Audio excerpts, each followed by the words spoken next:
questions. This is where I get to ask the experts at Finder the questions you want to know. And how do I know these are the questions that you're asking? Well, I've spent ages trawling the internet for some of the most commonly asked questions on Google.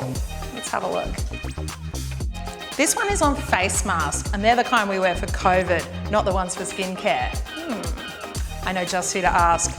Sarah Brandon, you're a reviews editor at Finder. I'm going to ask you about face masks.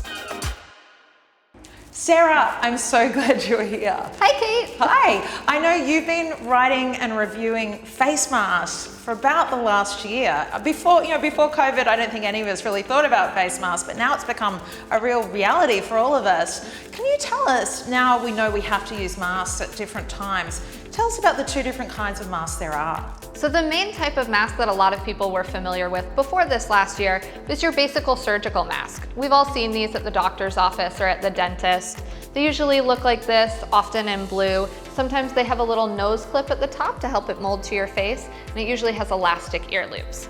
The second type of mask that a lot of people are starting to wear is a reusable cloth mask. They can be made out of different types of materials. Sometimes they have one layer or two or three, and sometimes they even have a pocket in the middle where you can put a filter.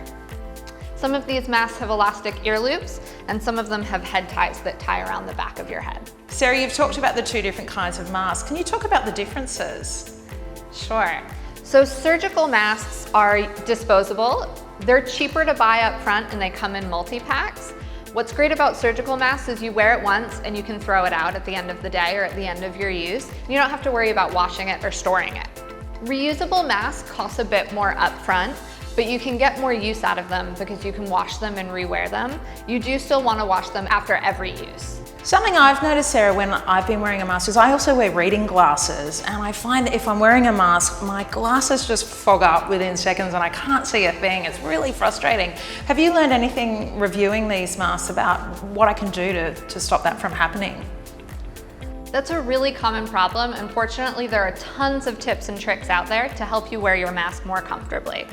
So one of the best tips that I've learned is to find a mask with a moldable nose strip, instead of one that's just fabric up at the top. This helps the mask sit flush against your cheeks and eliminates the gap that tends to fog up your glasses. Some people swear by using tape under their glasses to hold down the mask. If you have really sensitive skin, I wouldn't recommend this, but it's worth a try. Just make sure you buy a tape that's safe for use on skin.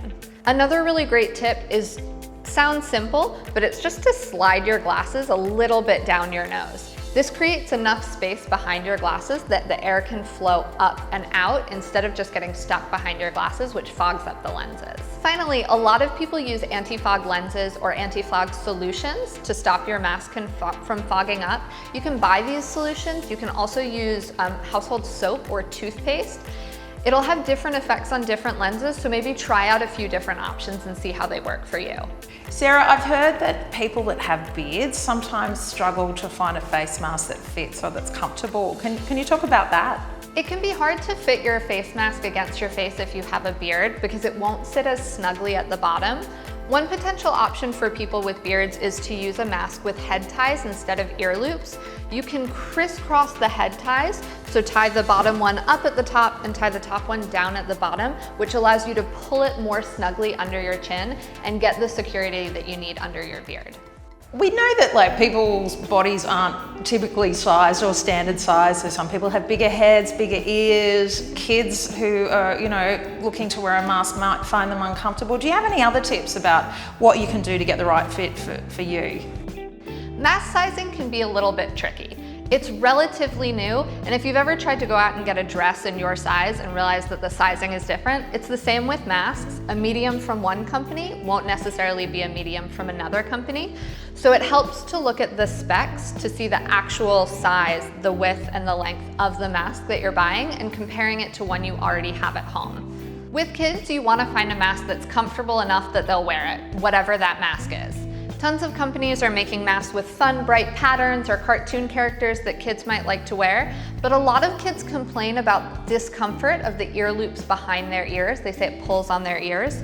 For those kids, I would recommend buying a mask with head ties. The great thing about head ties is that you can wear it as head ties when your ears are sore, but you can also tie a knot in the head tie and use it as an ear loop on other days if you don't want to do that or if you have your hair up.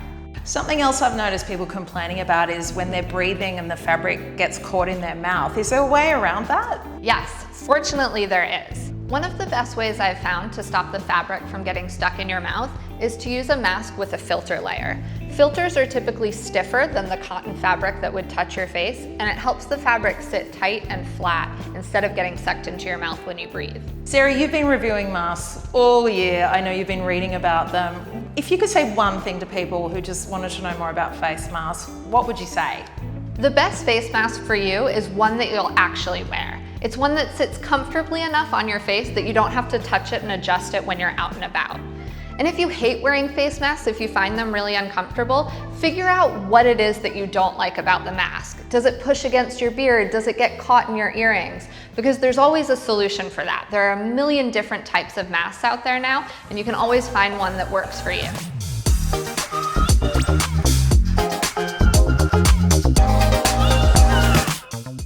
So there you have it. That is the lowdown from our Finder expert. If you want to know more about face masks, how to wear one, how to choose one, click on the link in the description below. If you like this video, give us a like. And if you want to see more from our experts at Finder, why don't you hit subscribe as well.